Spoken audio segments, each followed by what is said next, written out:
Hello दोस्तों, नमस्कार। मैं अमित सिंह गैरिस आप सभी को इस चैनल पे बहुत ही आदरपूर्वक स्वागत करता हूं। और लास्ट क्लास में हम लोगों ने पढ़ रखा था कि हार्ट क्या होता है, हृदय क्या होता है, यानी हार्ट के बारे में हमने बहुत अच्छे से डिस्कस कर लिया था। और आज का जो हमारा टॉपिक है, जैसा कि आपको टॉपिक ऊपर दिख रहा होगा, हार्ट साइकिल या फिर हमारे पास कार्डियक साइकिल इसको बोलते हैं। इसको दूसरे भाषा में हम लोग क्या बोलते हैं सरकार? कार्डियक साइकिल बोलते हैं।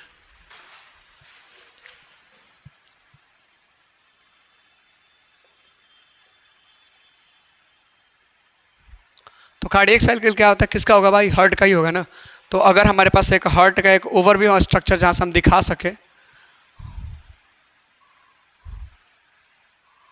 एक हमारे पास हृदय ले लेते हैं, 4 कोष्ठकीय होता है। ये हृदय नहीं है, लेकिन बस उसको समझने के लिए उसको बनाने में काफ़ी टाइम लगेगा और आपको समझाना इंपॉर्टेंट है। यहाँ पे फिगर इंपॉर्टेंट नहीं है ना। हमारे पास ये पूरा का पूरा हृदय मान लिया जाता है, 4 कोष्ठक, ये बाएं भाग और ये दाएं भाग, और ऊपर से हमारे पास हो जाता है सर फेफड़ा,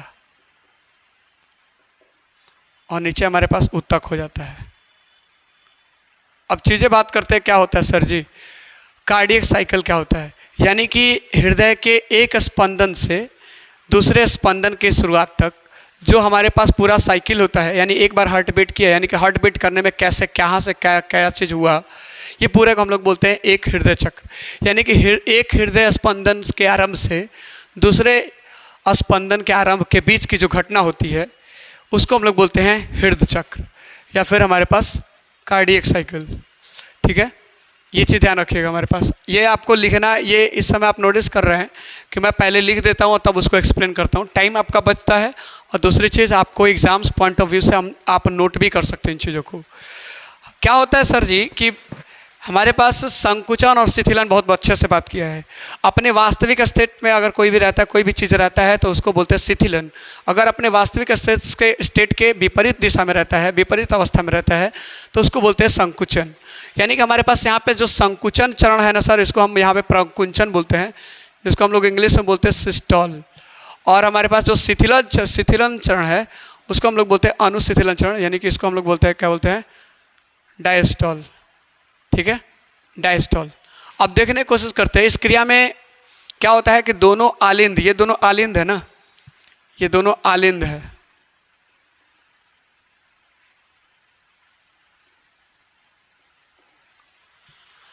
और ये हमारे पास निलय है।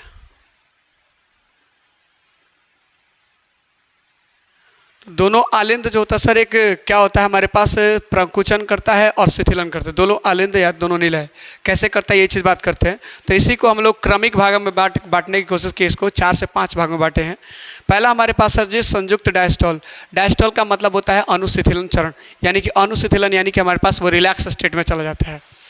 हमारे पास अगर देखने की कोशिश करिए तो यहाँ पे क्या लिखा मैंने, हृदय के चारों कोष्ठक विरामावस्था में होते हैं। शुरुआत में तो सिंपल सी बात है कि विरामावस्था में रहेगा ना। कोई भी गाड़ी स्टार्ट होने से पहले क्या होता है, स्टॉप पे रहती है, और स्टॉप पे रहती है तो धीरे धीरे वो हमारे पास स्टार्ट होगी। तो पहले से हमारे पास क्या होती है, विरामावस्था में। ठीक है, ट्राइकस्पिड वाल्व और बाइकस्पिड वाल्व, यानी द्विवल्लनी कपाट और त्रिवल्लनी कपाट हमारे पास क्या होता है सर, खुला रहेगा। जब रिलैक्स स्टेट में रहेगा तो खुला रहेगा ना, जब संकुचित अवस्था में एक जाएगा हमारे पास तब जाके हमारे पास बंद होता है। अब जब ये खुला रहेगा तो होता क्या है, यहाँ पे हमारे पास होता है द्विवल्लनी कपाट और यहाँ पे हमारे पास त्रिवल्लनी कपाट। ठीक है, और यहाँ से हमारे पास हृदय से हमारे पास यहाँ से निकलता है, निलय के भाग से हमारे पास निकलता है क्या चीज़, महाधमनी। और ये महाधमनी के बीच में हमारे पास यहाँ पे जो होता है हमारे पास क्या होता है, यहाँ पे हमारे पास होता है चंद्राकार का पार्ट। राइट, ये हमारे पास क्या होता है, चंद्राकार का पार्ट। और यहाँ से हमारे पास जाके यहाँ से जाता है इसमें। राइट, और फिर से यहाँ से हमारे पास निलय से जाता है, निलय से जाएगा हमारे पास तो इसमें जाएगा, है ना। तो ध्यान रखिएगा, यहाँ पे भी हमारे पास चंद्राकार का पार्ट होता है। अब ध्यान से सुनिएगा क्या होता है, निलय में दाब कम होता है, यानी कि निलय में जब दाब कम होगा, जब यहाँ पे हमारे पास जब विरामावस्था में रहेगा तो निलय में क्या होगा, दाब कम होगा। जब दाब कम होगा सर जी तो फुफ्फुसीय शिरा और महाशिरा से रुधिर दाएं और बाएं में जाएगा।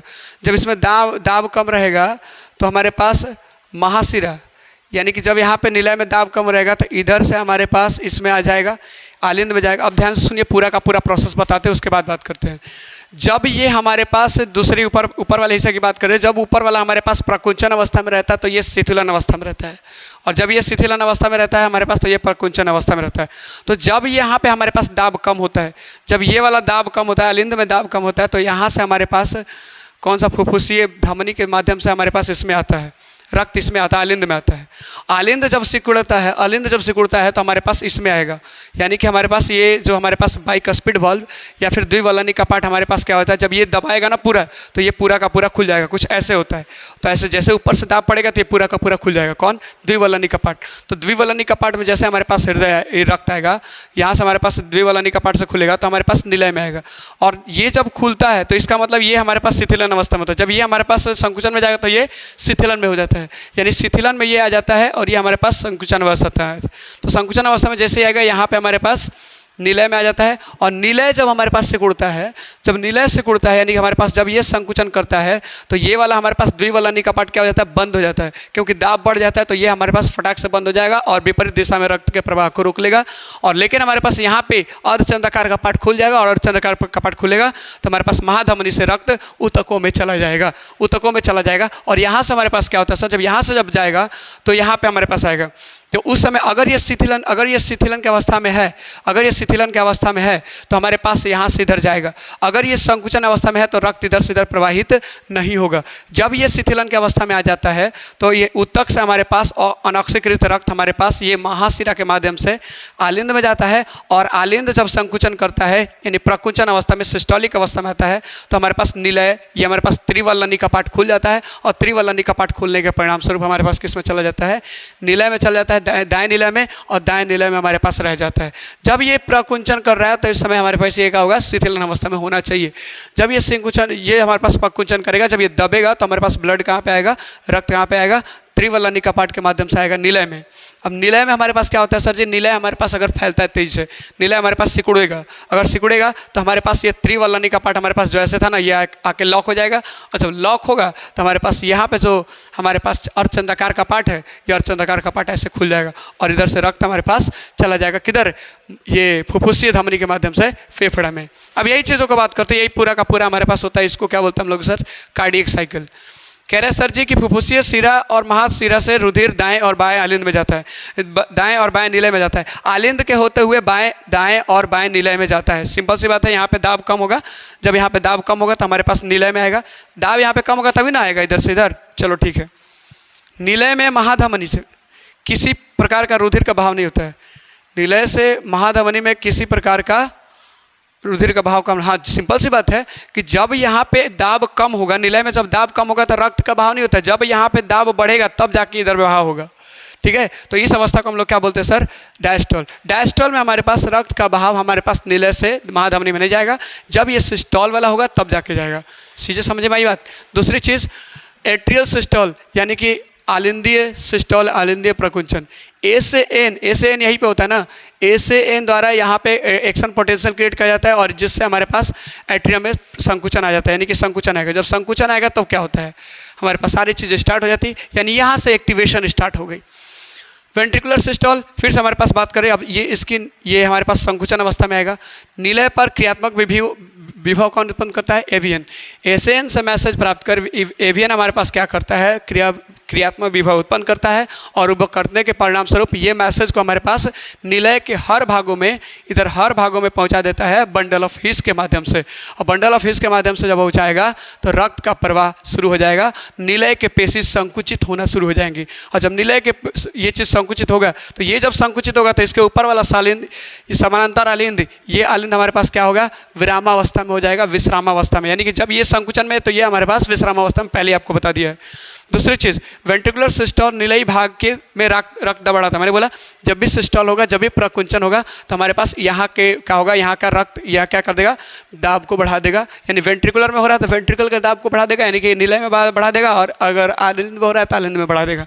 तो वेंट्रिकुलर सिस्टोल निलयी भाग में दाब बढ़ा देता है, और ट्रांसगैस्ट्रिक वाल्व, बायोगैस्ट्रिक वाल्व बंद हो जाता है। जब यहाँ पे दाब बढ़ेगा तो सिंपल सी बात, ऊपर वाला क्या हो जाएगा, ये और ये दोनों क्या हो जाएगा, बंद हो जाएगा। और यहीं पे हमारे पास जैसे ही बंद हो जाता है, द्विवल्लनी कपाट और त्रिवल्लनी कपाट जैसे ही बंद होता है तो हमारे पास पहली हृदय की पहली आवाज़ लब आती है। हृदय की पहली आवाज़ क्या होती है? लब आती है। और ये लब आने का मतलब ये हुआ कि आपका विपरीत दिशा में रक्त का प्रवाह को क्या कर दिया? रोक दिया। चौथी चीज़ हमारे पास बात करते हैं सर वेंट्रिकुलर डायस्टोल। अब वेंट्रिकुलर डायस्टोल यानी हमारे पास ये जो निलय है हमारे पास, अगर ये हमारे पास अनुशिथिलन चरण में चला गया यानी कि आपका डायस्टोल कंडीशन में चला गया तो क्या होता है? निलय में दाब, देखिए निलय में दाब बढ़ता है जब डायस्टोल करेगा। शुरुआत में तो हमारे पास क्या होता है? निलय में जब दाब बढ़ रहा है, जब दाब बढ़ रहा है तो हमारे पास यहाँ से अर्धचंद्राकार का पार्ट खुल रहा है। मैंने बोला ना निलय में जब दाब बढ़ेगा सुबह तो अर्धचंद्राकार का पार्ट खुलेगा तो रक्त का बहाव निलय से बाहर धमनियों में होना शुरू हो जाएगा। ठीक है, इधर इधर हमारे पास और इधर से इधर रहेगा। दूसरी चीज़ वेंट्रिकुलर दाब हमारे पास जब गिरेगा, जब वेंट्रिकुलर का दाब गिर जाएगा, जब ये चीज़ इधर से रक्त प्रवाह हो जाएगा इधर, जब यहाँ से रक्त इधर आ जाएगा तो इसका दाब क्या हो जाएगा? गिर जाएगा। और जब गिरेगा तो ये अनुशिथिलन अवस्था में आ जाएगा यानी डायस्टोल में अवस्था में आएगा। तो इस समय पर हमारे पास अर्धचंद्राकार का पार्ट क्या हो जाएगा सर? बंद हो गया। ये हमारे पास क्या हो जाएगा? बंद हो जाएगा। जब बंद होगा तो हृदय की दूसरी ध्वनि आती है यानी कि पहला ध्वनि हमारे पास ये हमारे पास बाइकस्पिड वाल्व और ट्राइकस्पिड वाल्व के बंद होने के साथ में लब आता है और हमारे पास अर्धचंद्राकार का पार्ट के बंद होने के साथ हृदय की दूसरी आवाज़ आती है डब। और ये बता रहा है कि हमारे पास अब हृदय के अर्धचंद्राकार का पार्ट के माध्यम से रक्त का प्रवाह विपरीत दिशा में यानी कि नहीं होगा। ठीक है, अब हमारे पास लास्ट आता है पूर्ण वेंट्रिकुलर डायस्टोल। इसमें क्या होता है सर?